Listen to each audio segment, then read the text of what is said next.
সম্মানিত মুসল্লিন কেরাম, আমরা সূরা তওবার ৭৩ নম্বর আয়াত থেকে আমরা আলোচনায় যাব ইনশাআল্লাহ। আউযু বিল্লাহি মিনাশ শাইতানির রাজীম। ইয়া আইয়ুহান নাবিয়্যু জাহিদিল কুফারা ওয়াল মুনাফিকিনা ওয়াগলুজ আলাইহিম ওয়া মাওয়াহুম জাহান্নাম ওয়া বি'সাল মাসির। আল্লাহ রাব্বুল আলামিন বলেন, হে নবী, আপনি লড়াই করুন কাফেরদের বিরুদ্ধে, মুনাফিকদের বিরুদ্ধে। ওয়াগলুজ আলাইহিম, আপনি তাদের উপরে কঠোর হন। ওয়া মাওয়াহুম জাহান্নাম, এবং তাদের ঠিকানা জাহান্নাম। ওয়া বি'সাল মাসির, কত নিকৃষ্ট সেই ঠিকানা।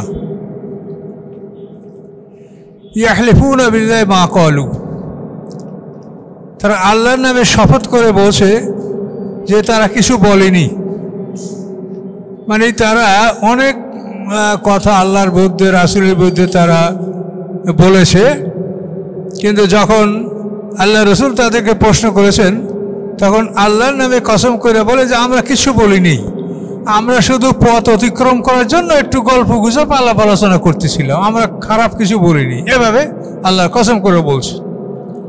আল্লাহ বলেন, অলাকাত ক্বালু কালিমাতাল কুফুর, অথচ তারা কুফরি বাক্য ব্যবহার করেছে, উচ্চারণ করেছে। ওয়া কাফারু বা'দা ইসলামিহিম, এবং ইসলাম গ্রহণ করার পরে তারা কুফরি করেছে এই মুনাফিকরা। ওয়া হাম্মু বিমা লাম ইয়ানালু, এবং তারা ইচ্ছা করেছিল এমন একটা কাজ যে কাজ করতে তারা সক্ষম হয়নি। আমা নাকামু ইল্লা আন আগনাহুমুল্লাহ ওয়া রাসূলু, তারা আর কিছুর প্রতিশোধ গ্রহণ করে না ইহা ছাড়া যে আল্লাহ এবং আল্লাহ রসুল তাদেরকে অভাবমুক্ত করেছেন, মিন ফাদলি, তার অনুগ্রহ দ্বারা। আচ্ছা, এখানে তারা একটা কাজ করতে চেয়েছিল, করতে পারেনি। সেটা হলো 12 জন মুনাফিক একত্র হয়ে তাবুক থেকে ফেরার পথে একটা সংকীর্ণ গিরিপথে অবস্থান নিয়েছিল যে এইখান থেকে যখন আল্লাহ রসুল যাবে তখন তাকে হত্যা করা হবে। এই তাবুক যুদ্ধ থেকে ফেরার সময় 12 জন মুনাফিক তারা পরিকল্পনা গ্রহণ করেছিল যে আল্লাহর রাসূলকে তারা হত্যা করবে, কিন্তু আল্লাহ তাআলা জিবরিলের মাধ্যমে রাসূলকে এটা জানিয়ে দিলেন। জানিয়ে দেওয়ার পরে আল্লাহ রসুলের যে উটকে যারা চালাতো, উটকে খেদাতো যারা, তারা মুহাম্মদ ইবনে মুসলিম আনসারী এবং আরও একজন, এরা শেষ পর্যন্ত সেই মুনাফিকদের উটগুলির মুখের উপরে ঢাল দ্বারা পিটাইতে শুরু করছে। এই ঢাল দিয়া যখন ওই উটের মুখে পিটাইছে তখন উটগুলি ছিন্ন বিচ্ছিন্ন হয়ে গেছে। আল্লাহ রসুলকে তারা হত্যা করতে পারে নাই। এত বড় শয়তান মুনাফিক দেখেন। সেই কথা আল্লাহ বলেন, ওয়া হাম্মু বিমা লাম ইয়ানালু, তারা এমন একটা ধারণা করেছিল, এমন একটা ইচ্ছা পোষণ করেছিল যেটা তারা অর্জন করতে পারে নাই। আল্লাহ বলেন যে তারা অন্য কিছুর প্রতিশোধ গ্রহণ করছে না, বরং এটারই প্রতিশোধ গ্রহণ করছে যে আল্লাহ এবং তার রাসূল তাদেরকে তার অনুগ্রহ দ্বারা ধনী করেছেন, অনেক মাল গনিমত ধন সম্পদ তাদেরকে দান করেছেন, অভাবমুক্ত করেছেন। এখন তারা এইভাবে আল্লাহ রসুলের বিরোধিতা ষড়যন্ত্র তারা করছে। আল্লাহ বলেন, ফাইয়াতুবু ইয়াকু খায়রাল লাহুম, যদি তারা তওবা করে তাদের জন্য ভালো হবে। ওয়াইয়া তাওয়াল্লাউ, এবং যদি তারা মুখ ফিরিয়ে নেয়, ইউআযযিমুল্লাহু আযাবান আলিমা, আল্লাহ তাআলা তাদেরকে বেদনাদায়ক শাস্তি দিবেন, ফিদ দুনিয়া ওয়াল আখিরাত, ইহকালে এবং পরকালে। ওমা লাহুম ফিল আরদি মিন ওয়ালি, এবং পৃথিবীর বুকে তাদের জন্য কোনো অভিভাবক থাকবে না, ওয়ালা নাসির, এবং কোনো সাহায্যকারী থাকবে না। তো এত বড় অপরাধ করার পরেও আল্লাহ তাআলা তাদের তওবা বন্ধ করেন। এই বলছে তওবা যদি করে তা ভালো, আল্লাহ কবুল করবেন। যেন আল্লাহ কত বড় দয়ালু। মুনাফিকদের এই ষড়যন্ত্র, আরও কিছু অনেক কিছু আছে, আরও পাবেন এই সূরার মধ্যে দেখবেন। আউযু বিল্লাহি মিনাশ শাইতানির রাজীম। ওয়া মিনহুম মান আহাদাল্লাহ লা ইন আতানা মিন ফাদলি লা নাসাদ্দাকান্না ওয়া লা নাকুনান্না মিনাস সালিহিন। তাদের মধ্যে এমন আছে যে আল্লাহর সাথে অঙ্গীকার করেছে, লা ইন আতানা মিন ফাদলি, আল্লাহ যদি তার অনুগ্রহ তাকে দান করেন, লা নাসাদ্দাকান্না, অবশ্যই আমরা তার সৎকার করব, ওয়া লা নাকুনান্না মিনাস সালিহিন, এবং আমরা সৎকর্মশীলদের অন্তর্ভুক্ত হব। এই লোকটা হলো সালাবা, এই আনসার গোত্রের লোক। তো এই সাহাবা আল্লাহ রসুলের কাছে গিয়া বলে, ইয়া রাসূলুল্লাহ, আমার খুব অভাব, আমার জন্য আল্লাহর কাছে দোয়া করেন, যদি আল্লাহ আমাকে ধন সম্পদ বাড়িয়ে দেয় তা আমি সৎকার করবো, এই যে কথাটা আমি দান সৎকার করব। আল্লাহ রসুল তাকে বললেন যে দেখো, দুনিয়ার সম্পদের জন্য দোয়া করতে হয় না, তুমি ইমানের জন্য দোয়া চাও, তুমি নেকামলের জন্য দোয়া চাও, কিন্তু সম্পদের জন্য দোয়া চাওয়া এটা ঠিক হয় না। পরের দিন আবার, ইয়া রাসূলুল্লাহ, আমার জন্য দোয়া করেন, আমার ধন সম্পদ হলে আমি দান করব। সেদিন আল্লাহ তাকে বারণ করলেন, শুনলো না। তৃতীয় দিন আবার এসে ওইভাবে আল্লাহ রসুলের কাছে দোয়া চাইল। আল্লাহ রসুল তার জন্য দোয়া করলেন।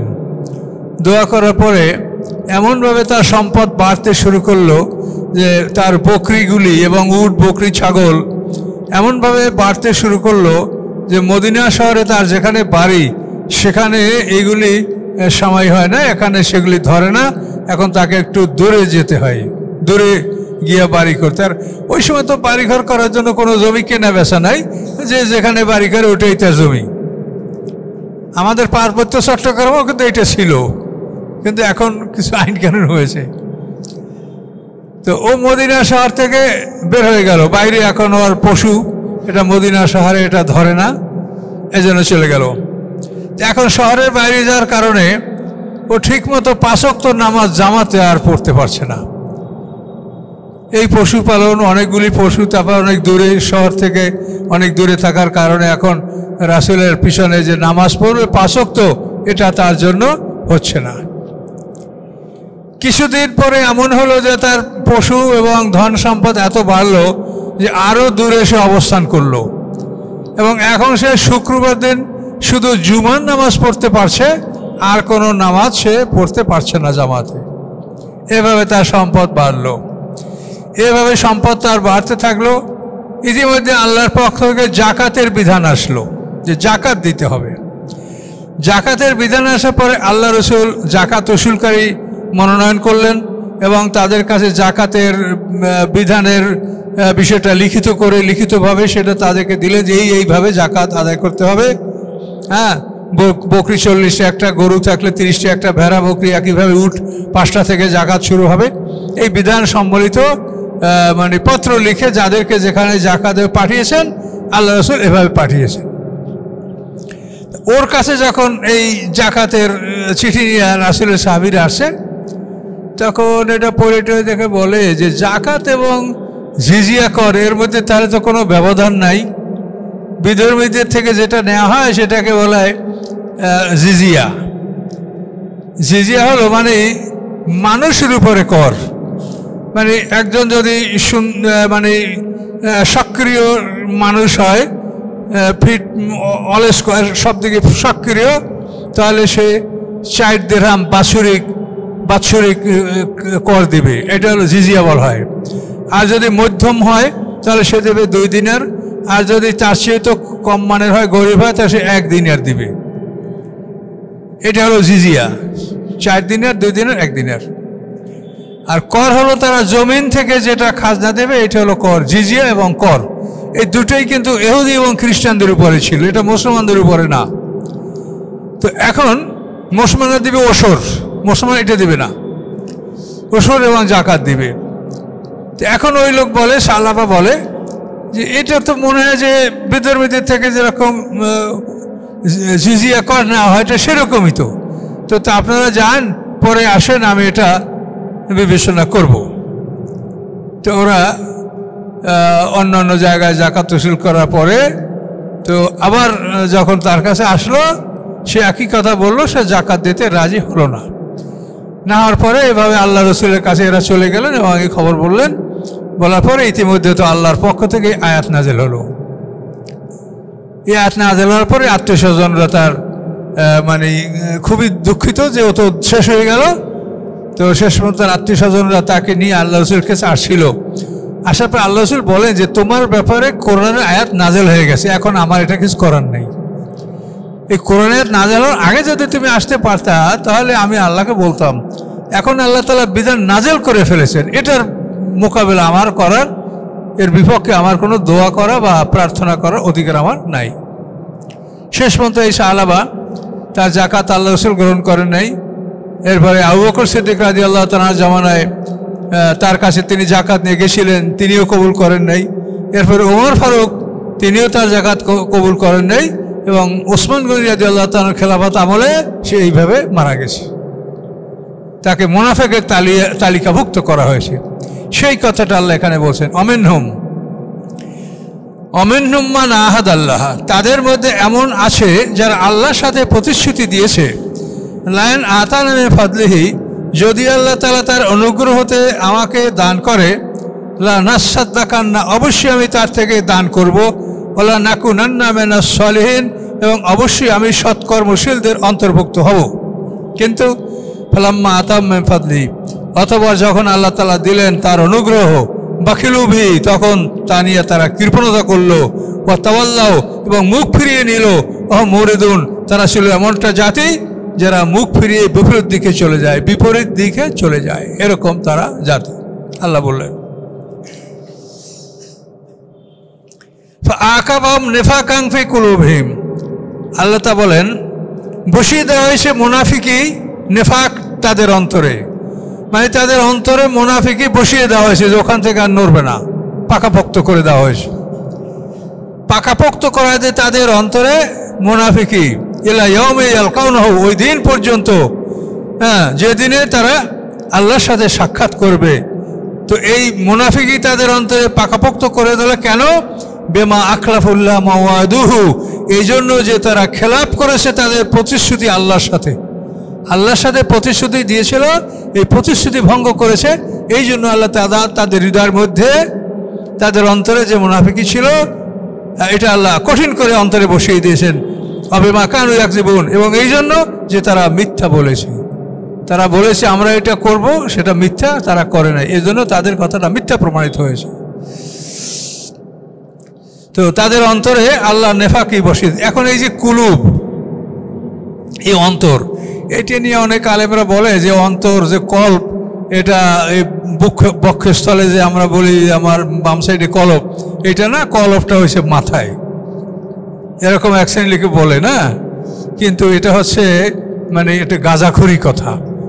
তার কারণ আমরা কোরআনের মানুষ, আমরা একটা কথা বললে যদি জানি তো কোরআন থেকে বলবো, না জানলে আমরা জানি না, আমাদের সব জানি এমন কথা না। তো এই যে কলব, এটা যে মাথায় না, এইটা আপনি কোরআন থেকে নেন। কোরআনে আল্লাহ তাআলা বলছেন ফাইন্নাহা লা তা'মাল আবসার ওয়ালাকিন তা'মাল কুলুবু আল্লাতী ফিস সুদূর। হুজুর কোন কথা বলতে পারছি?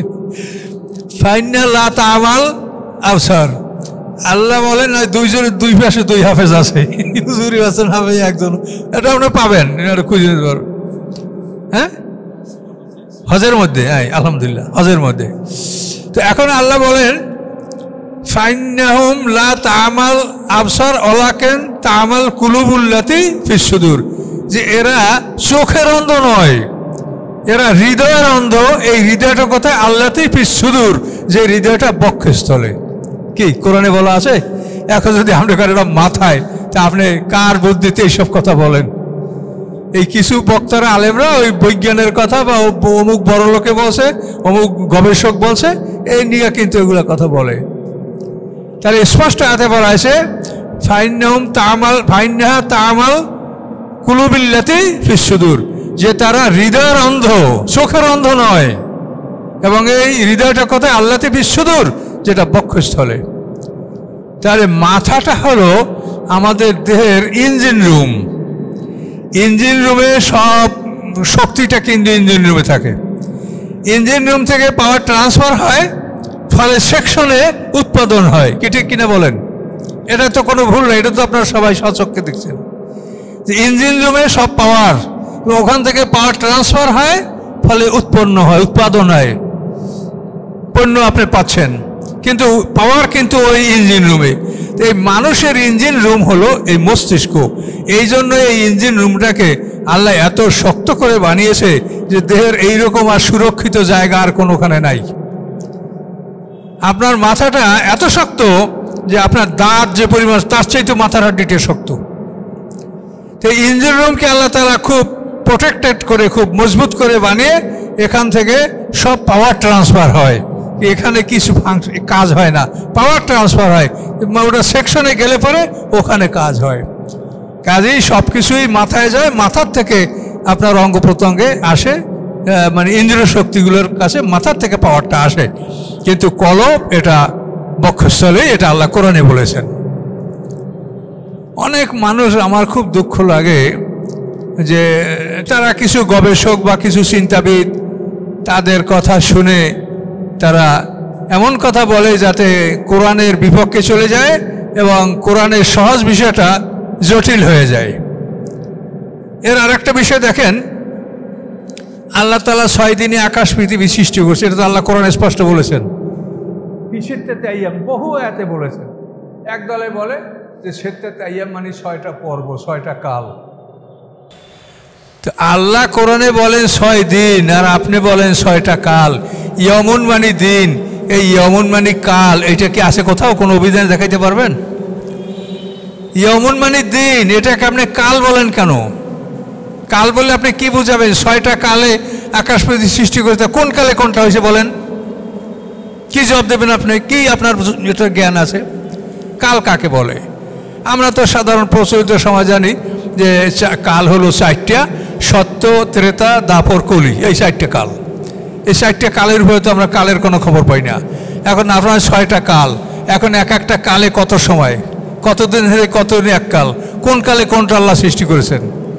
আর কোরআনে 6 দিনে স্পষ্ট বলা যে নদী সম পৃথিবী, মঙ্গলবোধ পৃথিবীর মধ্যে সমস্ত নদী সমুদ্র পাহাড় পর্বত খাদ্য খাদক, তারপর বৃহস্পতিবার শুক্রবার, এই 2 দিনে আকাশ এবং আকাশ হবে, পরিষ্কার কোরআনে বলা। এখন ওরা বলে যে সূর্যচন্দ্র ছিল না, তাহলে দিন কেমন করে হবে? তো এই কথা বলা মানে আল্লাহকে হেয় প্রতিপন্ন করা। আল্লাহর জন্য দিন আর রাত গুনতে সূর্য লাগবে? তাহলে এই চিন্তা যারা করে তাদের মাথার মধ্যে কি আছে বলেন তো? যে আল্লাহ আকাশ পৃথিবী সৃষ্টি করেছেন, যে 12 মাস সৃষ্টি করেছেন, যে সব কিছু স্রষ্টা, তার জন্য 6 দিন গণনা করতে সূর্য লাগবে? তাহলে এগুলো কি কথা তারা বলে বলেন তো? আল্লাহ একটা জিনিস সহজ বলেছেন, আপনাকে জটিল করে দিলেন। আল্লাহ বলেন আমি 6 দিনে সৃষ্টি করেছি, এবং সামনে বলেছেন সাওয়াআল লিসাইলিন, যে প্রশ্নকারীদেরকে জবাব দেওয়ার জন্য সহজ পদ্ধতি। তারা জিজ্ঞাসা করে, তোমরা বলবে যে আল্লাহ 6 দিনে সৃষ্টি করছে। বুঝতে পারছেন? রবি সোম 2 দিনে পৃথিবী, মঙ্গল বুধ পৃথিবীর মধ্যে নদী সমুদ্র খাদ্য খাদক খনিজ সম্পদ, আর বৃহস্পতি শুক্রবার, এই 2 দিনে আকাশ এবং আকাশ সম্পদ, এই 6 দিনে। সাওয়াআল লিসাইলিন, সাইলরা প্রশ্নকারীরা জিজ্ঞাসা করলে আপনি জবাব দিবেন, কিন্তু আপনি পর্ব, তারপরে কাল, এগুলো দিয়ে কি বুঝাতে পারবেন আপনি বলেন তো? কাজে এই ধরনের চিন্তা ভাবনা করা উচিত না। কোরআনে যেটা সহজভাবে আল্লাহ বলেছে, আপনারা সেটাকে জটিল করতে যান না, হস্তক্ষেপ করিয়েন না, সঠিক কথা বলেন। আমানতু বিল্লাহ। আসলে একটু আগাই। আলাম ইয়ালামু আন্নাল্লাহ ইয়ালামু সিররাহুম ওয়া নাজওয়াহুম ওয়া আন্নাল্লাহ আল্লামুল গুয়ুব। আলাম ইয়ালামু, তারা কি জানে না? নিশ্চয়ই আল্লাহ তাআলা জানেন তাদের গোপন কথা, ওয়া নাজওয়াহুম, এবং তাদের পরামর্শ, ওয়া আন্নাল্লাহ আল্লামুল গুয়ুব, এবং নিশ্চয়ই আল্লাহ তাআলা সমস্ত গায়েব সম্পর্কে অধিকতর জ্ঞান রাখেন। কাজেই তোমাদের মনে কি, তোমরা কি প্রকাশ্যে বলো গোপনে বলো, সব আল্লাহ জানেন। আল্লাযীনা ইয়ালমিজুনাল মুতাওয়িবিনা মিনাল মুমিনিনা ফিস সাদাকাত, এই অন্য প্রসঙ্গ আসছে আবার। আল্লাযীনা লা ইয়াজিদুনা ইল্লা জুহদাহুম ফায়াসখারুনা মিনহুম সাখারাল্লাহু মিনহুম ওয়া লাহুম আযাবুন আলীম। যারা লামাজা মানে হুমাজাতে লুমাজা আছে না সূরা, ওই লামাজা। লামাজা মানে কোনো মানুষকে তিরস্কার করা, তিরস্কার করা। তো যারা তিরস্কার করে, মুতাওয়িবিনা মিনাল মুমিনদের মধ্যে যারা স্বেচ্ছায় দান করে, তাওয়ান শব্দ, তাওয়া শব্দ অর্থ হলো মানে স্বেচ্ছা প্রণোদিত হয়ে, স্পন্টানাসলি স্বেচ্ছায় যে দান করে, এদেরকে তাওয়া বলা হয়। তো এই জন্য মোতাওয়া মানে নফল ইবাদতকেও এই তাওয়া বলা হয়। আর যারা এই নফল ইবাদত বেশি করে তাদেরকে মোতাওয়া বলা হয়। সৌদিতে মতুয়া বলা হয়, মতুয়া। এই মতুয়া মানে হলো যারা বেশি নফল ইবাদত করে, বুঝছেন? তো এখানে আল্লাহ বলেন যারা সমালোচনা করে, তিরস্কার করে স্বেচ্ছায় দানকারীদের, মোমেনদের মধ্যে হতে, তারা মোমেন স্বেচ্ছায় দান করে, ফিস সাদাকাত সৎকার মধ্যে তাদেরকে সমালোচনা করে, তিরস্কার করে মুনাফিকরা। কেন? কেউ কিছু নাই, সে 2 কেজি গম, 2 কেজি খেজুর, তাবুক যুদ্ধে যখন আল্লাহ রাসূল চাঁদা চেয়েছেন তখন মানে এখনকার তুলনায় মানে কোটি কোটি টাকার সম্পদ এক একজন সাহাবী দান করছে। যাদের ছিল তারা করেছে, আর যাদের নাই সে হয়তো 1 কেজি খাজুর দিয়েছে, 2 কেজি গম দিয়েছে, বা যা পারছে তাই। আর মুনাফিকরা এটা নিয়ে তিরস্কার করে। তো আল্লাহ তাআলা সবসময় কিছু গরিবের পক্ষে, ধনীদেরও পক্ষে আল্লাহ তাআলা। এখানেও আবার একটা কথা আছে যে আমরা যে কথাগুলো বলি যে গরিবরা 500 বছর আগে ভেসতে যাবে, এ কথাটার মধ্যে আপনি যদি মানে এটা জিজ্ঞাসাবাদ করেন বা সমালোচনা করেন বা বসতে চান, তাহলে কিন্তু সমস্যা হবে। আবু বকর সিদ্দিক বেলালকে মুক্ত করেছে, আবু বকর সিদ্দিক ধনী, বেলাল গরিব। এখন বেহেশতে কি বেলাল আগে যাবে না আবু বকর সিদ্দিক আগে যাবে?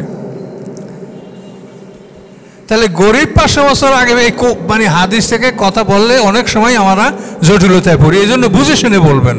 আমরাও তো হাদিস বলতেছি, যে হাদিসগুলি প্রকৃত বলার মতো হাদিস, সে হাদিসগুলো আমরা বলবো, বুঝতে পারছেন? অনেক ভালো ভালো হাদিস আছে কিন্তু আমরা খেয়াল করি না।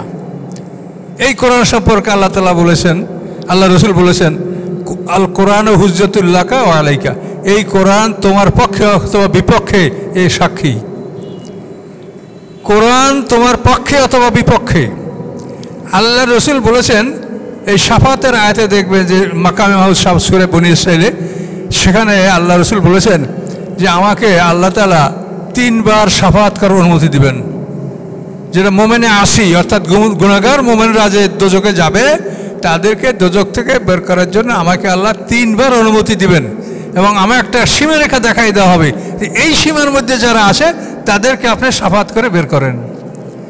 আমি একবার করব, তারপর বহুকাল পার হবে, তারপর আবার আমাকে অনুমতি দেওয়া হবে, আবার আমি শাফাত করে দ্বিতীয় সেকশন আমি বের করব, এরপর তৃতীয়বারে আমাকে অনুমতি দেওয়া হবে, এবারে সর্বশেষ মোমেনদেরকে আমি দোজখ থেকে বের করে নিয়ে আসবো। এখন যারা থাকবে তারা আর কেউ বের হবে না। তো এইখানে আল্লাহ রাসূল বলেন যে আমি বাইর করব সবাইকে, কিন্তু ইল্লামান হাবাসাহুল কোরআন, কোরআন যদি কাউকে আটকিয়ে দেয়, কোরআন যদি কার বিপক্ষে দাঁড়িয়ে যায়, আমি সেই লোকটাকে মুক্ত করতে পারবো না। কত বড় কঠিন কথা দেখেন তো। তাহলে এখন আপনারা চিন্তা করেন যে কোরআনের বিপক্ষে কেউ অবস্থান নিলে আল্লাহর রাসূল তাকে মুক্ত করতে পারবেন না। এখন সমাজের অবস্থাটা ভাবেন, যে আমরা আলেম ওলামা আমরা কি অবস্থায় আছি ভাবেন। মনে করিয়েন না যে নামাজ পড়লে আপনি ভেস্তে যাবেন। নামাজ হচ্ছে আপনার নিজেকে প্রস্তুত করার জন্য, এটা তো আল্লাহর জন্য না। আল্লাহর জন্য তো আল্লাহর কাজ করবেন, আল্লাহ যারা বসে থাকেন। সূরা যে আরাইতাল্লাহ, যে সূরাটা কি বলছে আল্লাহ তাআলা, যে আরাইতাল্লাযী ইউকাযযিবু বিদ্দীন ফাযালিকাল্লাযী ইয়াদুল ইয়াতীম ওয়া লা ইয়াহুদ্দু আলা তুআমিল মিসকিন। এখানে আল্লাহ বলছেন আমার দিনকে অস্বীকার করে কারা, তারা কারা? ফাযালিকাল্লাযী ইয়াদুল ইয়াতীম, যে এতিমকে ধমক দেয়, মিসকিনকে খাদ্য খানা দেওয়ার ব্যাপারে পরিকল্পনা গ্রহণ করে না, তারা আমার দিনকে অস্বীকার করে। তাহলে এখন আমি নামাজ পড়ি, রোজা করি, আমি যদি এতিমকে খাদ্যদানের পরিকল্পনা না থাকে, মিসকিনকে খাদ্যদানের পরিকল্পনা না থাকে, আল্লাহ বলেন আমার দিনকে অস্বীকার করে, তাহলে আপনার নামাজ রোজায় কি হলো? তো এই জন্য বিষয়গুলো বুঝতে হবে। কোরআন যদি কারো বিপক্ষে সাক্ষী দেয়, পৃথিবীতে কেউ যদি কোরআনের বিপক্ষে অবস্থান নেয়, তো হাসরের ময়দানে কোরআন তার বিপক্ষে দাঁড়াবে। আর কোরআন যার বিপক্ষে দাঁড়াবে, আল্লাহ রাসূল বলেন আমি তাকে মুক্ত করতে পারবো না। এটা তো হাদিস। তো এই হাদিসটা আপনারা একটু মানেন না সবাই, তবে হাদিস মানার জন্য খুব চেষ্টা করেন, এইগুলো মানার চেষ্টা করে যে কীভাবে আল্লাহ রাসূল এই কথাগুলো বলেছেন। আলহামদুলিল্লাহ, আল্লাহ হেদায়েতের মালিক। জান্নাত জাহান্নাম দুটোই ভরবে, এটা আমরা কোনোভাবেই চেষ্টা করে সব মানুষ জান্নাতে নিয়ে যেতে পারবো না। জান্নাত জাহান্নাম দুটোই ভরবে। এখন এটা ভাগ্যের উপর নির্ভর এবং মেহনতের উপরে নির্ভর। তো আল্লাহ এখানে যে কথাটা বলছিলাম যে গরিবদের ব্যাপারে এখন গরিবদেরকে ওরা সমালোচনা করছে, আল্লাহ তাআলা এই জন্য তাদের বিরুদ্ধে আয়াত নাযিল করেছেন।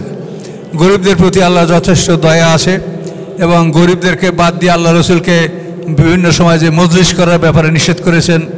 তারপরে আবাসা সূরা নাযিল হয়, সেখানে আব্দুল্লাহ ইবনে উম্মে মাকতুম একজন অন্ধ সাহাবী, তার পক্ষে আল্লাহ তাআলা অবস্থান নিয়েছেন।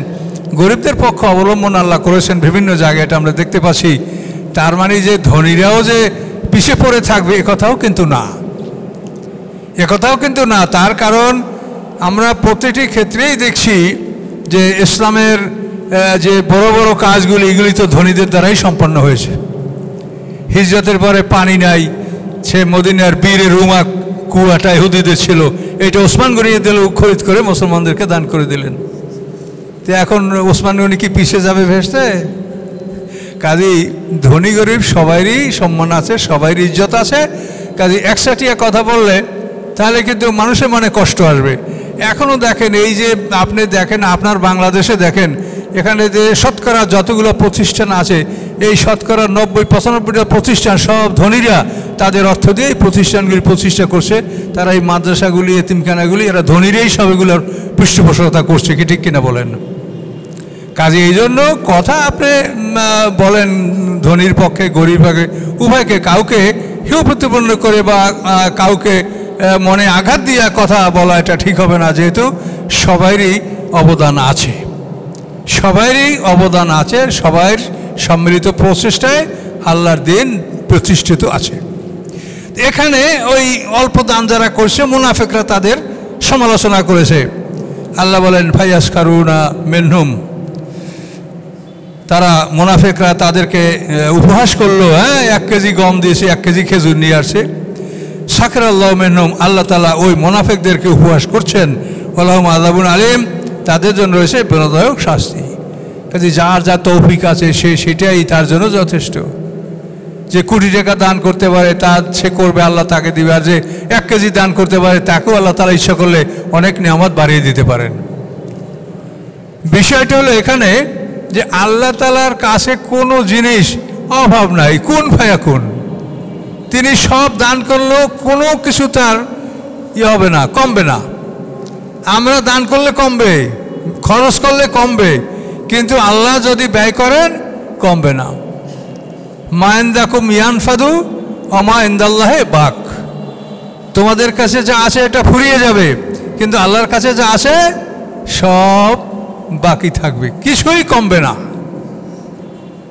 তো এইসব কথাগুলো পর্যালোচনা করতে গেলে অনেক কথা আসে, তো আর আমি ওদিকে ভিতরে ঢুকবো না, আয়াতের দিকে একটু আগে যাচ্ছি। আল্লাহ তাআলা ইস্তাগফির লাহুম আও লা তাস্তাগফির লাহুম ইন তাস্তাগফির লাহুম ৭০ মাররাতান ফালা ইয়াগফিরুল্লাহু লাহুম। আল্লাহ এই মুনাফিকদের সম্পর্কে আল্লাহ বলছেন, আপনি তাদের জন্য ক্ষমা চান আর নাই চান, ক্ষমা চান আর নাই চান, ইন তাস্তাগফির লাহুম ৭০ মাররাতান, আপনি তাদের জন্য যদি ৭০ বার ক্ষমা চান, ফালা ইয়াগফিরুল্লাহু লাহুম, আল্লাহ তাআলা এই মুনাফিকদেরকে ক্ষমা করবেন না। যালিকা বিআন্নাহুম কাফারু বিল্লাহ, এটা এই জন্য যে তারা আল্লাহকে অবিশ্বাস করেছে, আল্লাহর সাথে কুফরি করেছে, রাসূল এবং তার রাসূলের সাথে কুফরি করেছে। আল্লাহু লা ইয়াহদিল কওমাল ফাসিকিন, আল্লাহ তাআলা ফাসিক সম্প্রদায়কে হেদায়েত দান করেন না। এটা হলো আব্দুল্লাহ ইবনে উবাই যে মুনাফিক, মদিনা শহরে অন্তত ৮২ জন মুনাফিক ছিল। এই মুনাফিকের তালিকাটা, এই মুনাফিকের নাম দাম পিতার নাম এগুলি সব এই সূরা তওবায় নাযিল হয়েছিল, কিন্তু আল্লাহ তাআলা পরবর্তীতে এই মুনাফিকদের নামধামগুলি এগুলি আল্লাহ মনসুখ করে দিয়েছেন, ওমিট করে দিয়েছেন, রহিত করে দিয়েছেন। কেন?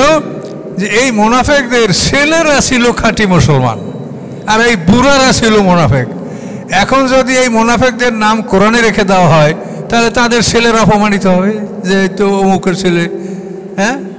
তো এই জন্য আল্লাহ তাআলা এই মুনাফিকদের নামের তালিকাটা এটা আল্লাহ তাআলা কোরআনে রাখেননি, কিন্তু এই তালিকাটা রাসূলের একজন সাহাবী হুযায়ফা ইয়ামানি তার কাছে এই তালিকাটা ছিল।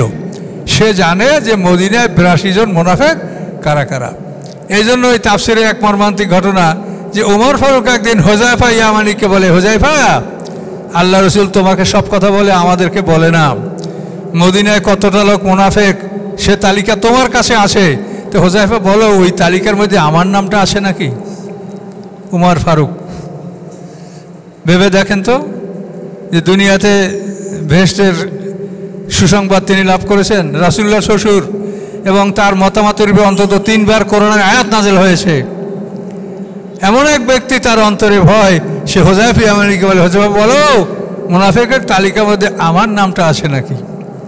অথচ আমরা এই যুগের মানুষ নিজের নামের সামনে ওলিয়ে কামেল, মুজাদ্দিদে জামান, কুতুবুল আকতাব, কাইয়ুমুজ্জামান কত উপাধি নিয়ে আমরা সমাজে আত্মপ্রকাশ করছি। আমাদের একটু লজ্জাও করে না, চিন্তাও আসে না মনে যে এগুলি আমি বলছি আসলে এর কোনো গুণ কি আমার মধ্যে আছে? আল্লাহ কি আমাকে মাফ করবে এরকম গ্যারান্টি কিছু আছে? কাজে এই ধরনের সমাজের অবস্থা, এবং মানুষ এগুলোর পিছে মানুষ আছে। কাজে এই জন্য আপনারা সতর্ক হন, সম্মানিতদেরকে সম্মান দেন। আল্লাহ রসুল বলছে বড়কে সম্মান করো, ছোটকে স্নেহ করো। যে ভালো তাকে আপনি ভালো ধারণা করেন, ভালো মানুষের প্রতি আপনার ভালো ধারণা থাকবে যে এই লোকটা ভালো, আল্লাহ করলে এটা তাকে মুক্ত করতে পারে, এরকম ধারণা করবেন। কিন্তু একেবারে যে আপনি গ্যারান্টি দিয়ে তার নামে লকব বসাই দিলেন, এটা তো অধিকার আপনার আমার কারো নাই। এগুলো বিবেচনা করতে হবে। তো এইখানে আব্দুল্লাহ ইবনে উবাই মুনাফিক, এই আব্দুল্লাহ ইবনে মুনাফিক এ যখন মারা যায়, ইসলামের একেবারে শেষ দিকেই মারা গেছে। তো তাবুক যুদ্ধের পরে সে মারা গেছে। তো মারা যাওয়ার পরে এই মুনাফিক আব্দুল্লাহ ইবনে উবাই আল্লাহ রসুলের পিছনে সবসময় নামাজ পড়তো, যুদ্ধে যাইতো, জাকাতও দিত, কিন্তু তার মনে ছিল রাসূলের বিরুদ্ধে সবসময় বিদ্বেষ, যে এই লোকটা মদিনে আসার কারণে আমি গভর্নর হতে পারলাম না। ওনাকে গভর্নর বানাবে আব্দুল্লাহ উবাইকে, খাজরাজ গোত্রের নেতা। এটা আল্লাহ রসুলের হিজরতের আগে এটা প্রস্তাব ছিল, কিন্তু আল্লাহ রসুল হিজরত করার পরে ওনার গভর্নরগিরি শেষ। তখন থেকে ওনার মনে বিদ্বেষ যে এই লোকটা যদি কোনোভাবে ধ্বংস হয় তা আমি মদিনার গভর্নর হব। এই আশাই তার জীবনটা শেষ হয়ে গেল। আল্লাহ রসুল ধ্বংস হলেন না, তার আগে ও নিজে ধ্বংস হয়ে গেল। এখন এই লোক অসুস্থ হওয়ার পরে আল্লাহ রসুল তার অসুখ দেখতে গেছে। যাওয়ার পরে সে বলে, ইয়া রাসূলুল্লাহ, আমার যদি ইন্তেকাল হয়ে যায় তা আমার কাফনে আপনার একটা জামা দিবেন, আর আমার জন্য জানাজার নামাজ আপনি আমার জানাজার নামাজ পড়বেন। তা আল্লাহ রসুল বলতে ঠিক আছে, দেখা যাবে। তো আল্লাহ রসুল ফিরে আসার অল্প সময় পরে খবর আসলো যে আব্দুল্লাহ ইবনে উবাই মারা গেছে। তো তার ছেলে ছিল খাঁটি মুসলমান, রাসূলকে খবর দিলেন সাল্লাল্লাহু আলাইহি ওয়াসাল্লাম যে আব্বা মারা গেছে। তখন আল্লাহ রসুল তার গায়ে যে জামাটা ছিল, যে জামা গায়ে দিয়ে তিনি ওকে দেখতে গেছিলেন, ওই জামাটাই দিয়ে দিলেন যে এইটা তোমার বাবার কাফন, গোসল করার পরে কাফনের এই জামাটা আমার দিবা। এবং গোসল হয়ে গেলে জানাজা মানে কিন্তু মৃতদেহ, জানাজা শব্দটা তো মৃতদেহ, কথা বুঝতে পারছেন? সালাতুল জানাজা, জানাজার নামাজ। তো বলছে যে জানাজা প্রস্তুত হলে আমাকে বলবে। তো আল্লাহ রসুলকে খবর দেওয়া হলো। আল্লাহ রসুল যখন তার জানাজার জন্য যাচ্ছেন, তখন উমর ফারুক বাধা দিলেন। একেবারে আল্লাহ রসুল জামাই টেনে ধরছি, আল্লাহ রসুল আপনি মুনাফিকের জানাজা পড়বেন না। তখন উমর ফারুক এই আয়াতটা আল্লাহ রসুলকে পাঠ করে শোনাচ্ছিলেন যে আল্লাহ বলছে 70 বার দোয়া করলেও তাকে ক্ষমা করা হবে না। তখন আল্লাহ রসুল উমর ফারুককে বললেন যে তাহলে আমি যদি 71 বার দোয়া করি? কত বড় দয়ালু, রহমাতুল লিল আলামিন। তো উমর ফারুক কিছু বললেন না। তার জানাজায় আল্লাহ রসুল গেলেন, জানাজা পড়লেন, আর জামা তো আগেই পাঠাই দিয়েছিলেন। কিন্তু জানাজা করার পরে যার কবরের কাছে গিয়ে তার যখন দোয়া করবেন, তখন আবার আয়াত নাজিল করে আল্লাহ বলে দিন, ওয়ালা তাকুম আলা কবরি আবাদ। এটা আপনি সামনে পাবেন যে আপনি তার কবরের কাছে দোয়া করার জন্য দাঁড়াবেন না। তা আল্লাহ যখন আদেশ দিলেন তখন আর কিছু করার থাকলো না। তো এইভাবে মুনাফিক নামাজ কিন্তু তারা পড়েছে, রাসূলের পিছনেই নামাজ পড়েছে, কিন্তু ঈমানের ব্যাপারটা হলো ভিতরে। এই জন্য হাসরের ময়দানে নবীরাও তার উম্মতের ঈমানের পক্ষে সাক্ষী দিবে না। ইয়াউমা ইয়াজমাউল্লাহ রাসূলা ফায়াকুলু মাজা উজিবতুম, রাসূলদেরকে জমা করে আল্লাহ বলবেন তোমরা কি জবাব পেয়েছো? আমার থেকে দাওয়াত নিয়ে গেছি এরা উম্মতে, কি জবাব? ক্বালু লা ইলমা লানা, নবীরা বলবে যে আমরা কিচ্ছু জানি না। ইন্নাকা আনতাল আল্লামুল গায়ব, আপনি সমস্ত গায়েবের খবর রাখেন, আমরা কিছু জানি না। ইমান হলো গায়েবের বিষয়, কে ইমান এনেছে কে না আনছে এটা আমরা বলতে পারবো না। এইভাবে রাসূলরা তার উম্মতের ইমানের পক্ষে সাক্ষী হবেন না, মারাত্মক জিনিস, ভেবে দেখুন। কাজে এই জন্য ইমানের ব্যাপার নিজে পরিষ্কার হন, নিজে আল্লাহর কাছে সাথে সম্পর্ক রাখেন এবং বিষয়গুলি ভালো করে বোঝার চেষ্টা করেন। তা আল্লাহ এখানে জানায় দিলেন, এখানে বলছেন যে সত্যের বিরুদ্ধে দোয়া করলেও ক্ষমা খাওয়ার হবে না, আর পরে একেবারে নিষেধই করে দিলেন।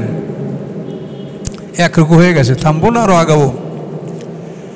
ফারিহাল মুখাল্লাফুনা বিমাকআদিহিম খিলাফা রাসূলিল্লাহ, খুশি হয় পিছনে অবস্থানকারীরা যে তারা রাসূলের পিছনে বসেছিল, তাবুক যুদ্ধে অংশগ্রহণ করে নাই। এই মুনাফিকরা এরা তাবুক যুদ্ধে অংশগ্রহণ করে নাই, অধিকাংশই কিছু লোক করছে, তারা তো পথে গন্ডগোল করছে এই মুনাফিকরা। তাই আল্লাহ বলেন ফারিহাল মুখাল্লাফুনা বিমাকআদিহিম খিলাফা রাসূলিল্লাহ, খুশি হয় সন্তুষ্ট হয় পিছনে অবস্থানকারীরা তাদের বসে থাকার উপরে রাসূলের পিছে। ও কারিহু, এবং তারা অপছন্দ করে আইয়ু জাহিদু বিআমওয়ালিহিম ওয়া আনফুসিহিম, যে তারা তাদের মাল এবং জান দ্বারা ফি সাবিলিল্লাহ আল্লাহর রাস্তায় লড়াই করবে, এটা তারা অপছন্দ করে। ওয়াকালু, এবং তারা অন্যদেরকে বলে লা তানফিরু ফিল হার, গরমে বের হয়েও না। নিজেরা তো যায় না, অপরদেরকেও বলে গরমে বের হয়েও না। আল্লাহ বলেন কুল, আপনি বলে দেন নারু জাহান্নামা আসাদ্দু হাররা, জাহান্নামের আগুন এর চাইতে কঠিন গরম। লাউ কানু ইয়াফকাহুন, যদি তারা বুঝতো। এই তাবুক যুদ্ধটা এটা ছিল খুব গরমের মৌসুমে, আর মুনাফিকরা নিজেরা যায় না আর অপরদেরকে বলে গরমে বের হয়েও না। আল্লাহ বলছেন যে জাহান্নামের আগুন এর চাইতে অনেক গরম, গরম সামনে আছে। ফালিয়াদহাকু কালিলা ওয়া লিয়াবকু কাসীরা, তারা যেন কম করে হাসে এবং তারা কাঁদবে বেশি। জাযাম বিমা কানু ইয়াকসিবুন, এটা তাদের পুরস্কার ওই সব কিছু যা তারা উপার্জন করেছে। এই যে হাসা, আল্লাহ বলছেন তারা কম হাসবে এবং তারা কাঁদবে বেশি। তো হাসা কাঁদা, এই কান্নার কিন্তু একটা বিরাট উপকারিতা আছে। শিশু জন্মগ্রহণ করার পরে সে যে কাঁদে, এই কান্নার কারণেই শিশুর হৃৎপিণ্ডটা স্টার্ট হয়, এবং এই হৃৎপিণ্ড একবার স্টার্ট হলে মরণ পর্যন্ত এক স্টার্টে চলবে। হৃৎপিণ্ডের স্টার্ট একবারই হবে এবং স্টার্ট বন্ধ হওয়া তো শেষ, আর কিছু থাকবে না। হৃৎপিণ্ড স্টার্ট হয় কান্নায়। এই জন্য দেখবেন যে সিজারে বা অন্যভাবে বাচ্চা হলে নার্সরা সবসময় বাচ্চাটাকে কাঁদাবার জন্য চেষ্টা করে। বাচ্চা যদি সাথে সাথে না কাঁদে, কাঁদতে যদি বিলম্ব করে, তাহলে ওর ব্রেন কম হবে, একটু বোকা টাইপ হবে। আর জন্মের সাথে সাথে যদি চিৎকার করে কাঁদে এবং কাদার ধাক্কায় তার হৃৎপিণ্ড সঠিকভাবে স্টার্ট হয়, তাহলে ওই বাচ্চা ব্রেনই হবে, সুন্দর হবে, ভালো হবে। তো এখন ওই আল্লাহ বলছেন তাহলে কম করে হাসো, বেশি করে কাঁদো। কান্নার কিন্তু একটা বৈশিষ্ট্য আছে। আর যারা নিয়মিত কান্নাকাটি করে, রাসূলের জীবনী, কোরআন পাঠ, এতিমদের মাথায় হাত বুলানো, এগুলিতে আপনি কাঁদবেন। আল্লাহর কোরআন যদি সঠিকভাবে বুঝেন, পড়েন, তা আপনার চোখে পানি আসবেই। তো যারা নিয়মিত কান্নাকাটি করবে তাদের হৃদরোগ হবে না, তার কারণ এই কান্নাটা হলো হৃদরোগের ঔষধ। সাধারণত হৃদরোগ ওই সমস্ত লোকেরই হয় যারা চিরসুখী মানুষ, যাদের কোনো অভাব নাই। এইগুলোই কিন্তু হার্টফেল করে হঠাৎ করে মারা যায়, দেখবেন না, পরীক্ষা করে দেখেন। চিরসুখী মানুষের হৃদরোগ, চিরসুখী মানুষ হৃদরোগে আক্রান্ত হয়। আর যারা নিয়মিত কান্নাকাটি করে, রাসূলের জীবনে কান্নাকাটি করে, তাহাজ্জুদ পড়ে, রোনাজারি করে, এই সমস্ত মানুষের এই ধরনের রোগ হবে না। এই জন্য আল্লাহ এই কথা বলছেন যে তারা যেন কম করে হাসে, পরবর্তীতে তারা অধিক পরিমাণে কাঁদবে। জাযাম বিমা কানু ইয়াকসিবুন। ফাইন রাযাকাল্লাহু ইলা তায়ফাতিন মিনহুম, যদি আল্লাহ তাআলা আপনাকে ফিরিয়ে আনে তাদের এক দলের কাছে, মদিনায় যদি আপনাকে ফিরিয়ে আনে, ফাস্তাযানুকা লিল খুরুজ, তখন তারা আপনার কাছে অনুমতি চাইবে যুদ্ধে বের হওয়ার জন্য। ফাকুল, অতএব আপনি বলুন লান তাখরুজু মায়া আবাদা, তোমরা আমার সাথে আর কোনোদিন বের হবে না। আর হবে কেমনি? তাবুকের যুদ্ধের পরে আল্লাহ রাসূল আর কোনো যুদ্ধ করেন, এটাই তার জীবনের শেষ যুদ্ধ ছিল। লা তাখরুজু মায়া আদুয়া, তোমরা কখনোই আমার সাথে যুদ্ধ করবে। এরপরে আল্লাহ রাসূল বিদায় হজ করেছেন, আর বিদায় হজের ৮০-৮১ দিন পরে তিনি ইন্তেকাল করেছেন। ওলান তুকাতিলু মাইয়া আদুবা, এবং তোমরা আর কোনোদিন আমার সাথে থেকে শত্রুদের বিরুদ্ধে লড়াই করবে না, এটাই শেষ যুদ্ধ। ইন্নাকুম রাদিতুম বিল কুউদি আউয়ালা মাররা, নিশ্চয়ই তোমরা খুশি হয়েছো বসে থাকায় প্রথমবার। অতএব ফাকুদু মাল খালিফিন, যারা পিছনে অবস্থান করছে তাদের সাথে তোমরা বসে থাকো। মানে যারা প্রতিবন্ধী, দুর্বল, রোগী, তাদের সাথে তোমরাও মুনাফিকরা বসে থাকো। ওয়ালা তুসাল্লি আলা আহাদিম মাতা, আল্লাহ বলেন তারা যখন কেউ মারা যায় কখনোই আপনি তাদের সালাতুল জানাজা পড়বেন না। পরিষ্কার নিষেধ করে দেন, লা তুসাল্লি, আপনি নামাজ পড়বেন না, সালাত করবেন না, সালাতুল জানাজা পড়বেন না তাদের কারো উপরে যারা মারা যায় আবাদা, কোনো দিন কখনো করবেন না। ওয়ালা তাকুম আলা কবরি, এবং কখনো আপনি তাদের কবরের কাছে দাঁড়াবেন না দোয়া করার জন্য।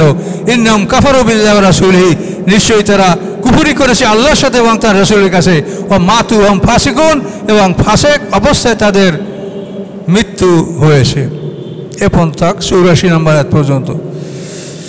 তো আমি দুঃখিত, অনেক দিন পর আপনাদের সাথে হাজির হয়েছি। আবার আগামী সপ্তাহে একটা প্রোগ্রাম আছে বাইরে, এইটার পরে আর আশা করি বাইরে প্রোগ্রাম ইনশাল্লাহ আর যাব না।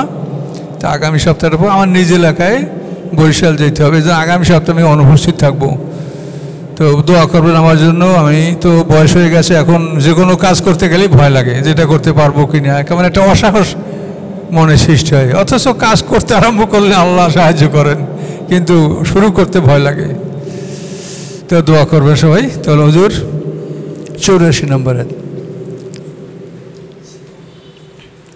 আস্তাগফিরুল্লাহ আল্লাযী লা ইলাহা ইল্লা হুয়াল হাইয়ুল কাইয়্যুম ওয়া আতুবু ইলাইহি, লা হাওলা ওয়া লা কুওয়াতা ইল্লা বিল্লাহিল আলিয়্যিল আযীম। আল্লাহুম্মা সাল্লি আলা মুহাম্মাদ ওয়া আলা আলি মুহাম্মাদিন কামা সাল্লাইতা আলা ইব্রাহিম ওয়া আলা আলি ইব্রাহিম ইন্নাকা হামিদুম মাজিদ। আল্লাহুম্মা বারিক আলা মুহাম্মাদ ওয়া আলা আলি মুহাম্মাদিন কামা বারাকতা আলা ইব্রাহিম ওয়া আলা আলি ইব্রাহিম ইন্নাকা হামিদুম মাজিদ। আল্লাহুম্মা আমিন। ربنا ظلمنا أنفسنا وإن لم تغفر لنا وترحمنا لنكونن من الخاسرين. ربنا لا تزغ قلوبنا بعد إذ هديتنا وهب لنا من لدنك رحمة إنك أنت الوهاب.